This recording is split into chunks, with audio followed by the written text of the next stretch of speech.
Primary elections are how political parties in the United States pick their strongest candidate to run for president. The parties do this by holding many elections in each of the states, and the candidates with the most votes from these elections becomes the party's official nominees. These nominees then face each other in the national election for president. But this isn't the whole story. There are 5 things that make it a bit more complicated than that. Complication number 1: primaries versus caucuses. In every state, the local party leaders decide how to run their elections. The 2 most common choices are primaries and caucuses. Primaries are just like standard elections. Go to the polls whenever you can, stand in a long line, hide in a booth, tick a box or press a button, and your vote is cast in complete anonymity. A caucus, however, is a public vote. People gather in groups wherever space is available, then literally take sides in a room with everyone else who likes the same candidate. The groups debate each other, and if people change their minds, they need to physically switch sides. At the end of the debates, the party representatives count the number of people in each group. If you leave too early, your vote doesn't count.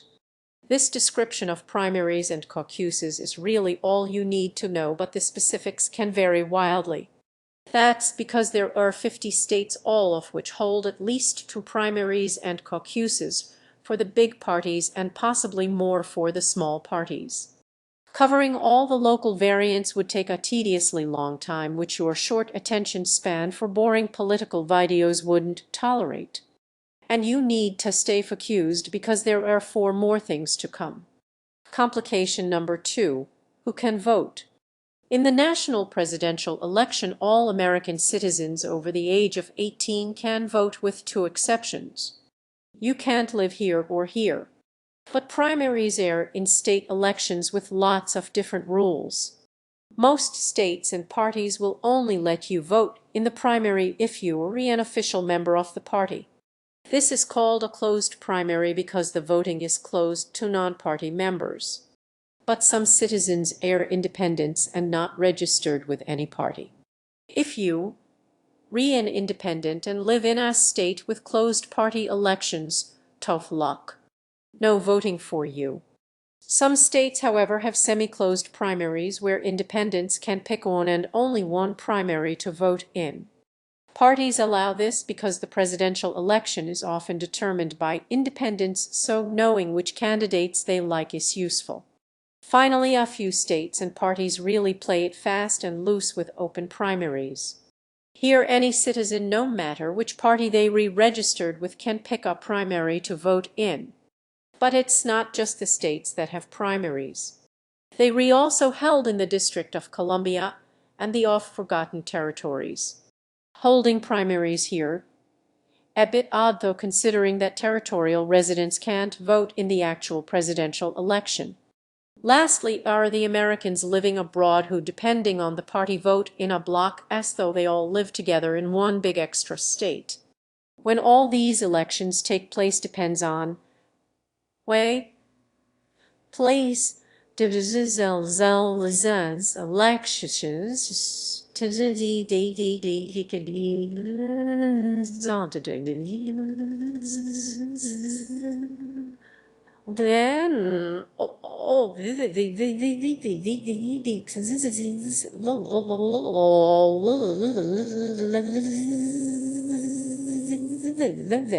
then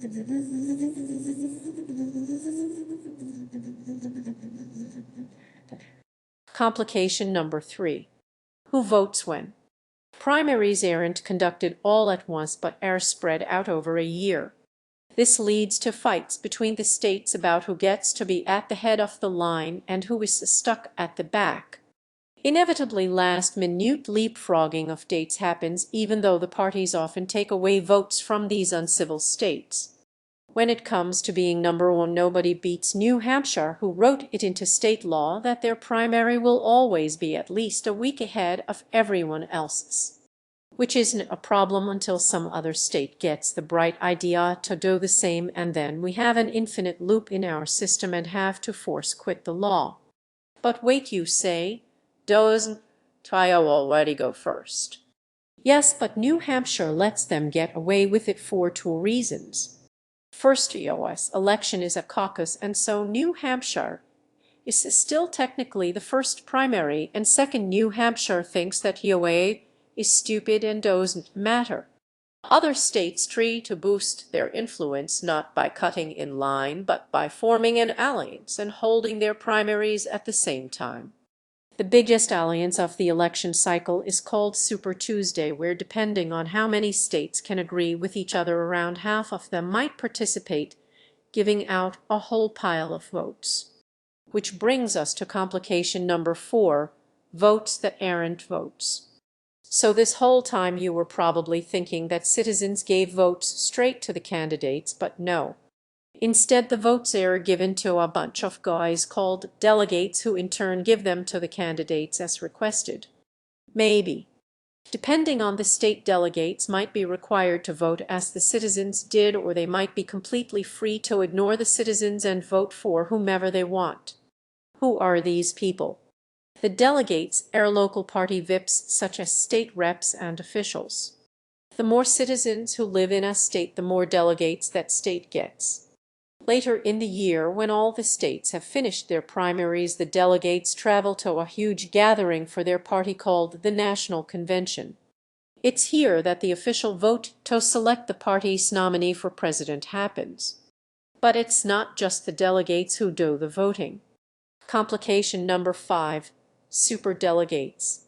Superdelegates are the top members of the party, such as congressmen and former presidents. They go to the National Convention not to represent the people, but to represent the current party establishment, and can vote for whomever they want. Depending on the party, superdelegates might be up to 20% of the voters at the National Convention. Usually by the time the National Convention happens, all the candidates save one have dropped out of the race, so the convention is just a rubber stamp and a big party. But if the fight between candidates is still ongoing, the delegates and superdelegates are the ones with the final decision. In summary, over the course of a year, the states plus the territories and the Americans abroad hold their primaries or caucuses. When finished, the delegates representing the citizens who voted in those elections travel to the National Convention. Most of the delegates are forced to vote as the citizens of their state wanted them to, but some of them are free to vote as they like. At the National Convention, the delegates meet up with the superdelegates, who represent the best interests of the party, and together they make the final decision on who will be the nominee for president. Tired?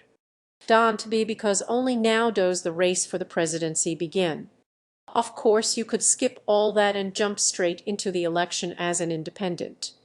The only downside to this strategy is near certain defeat.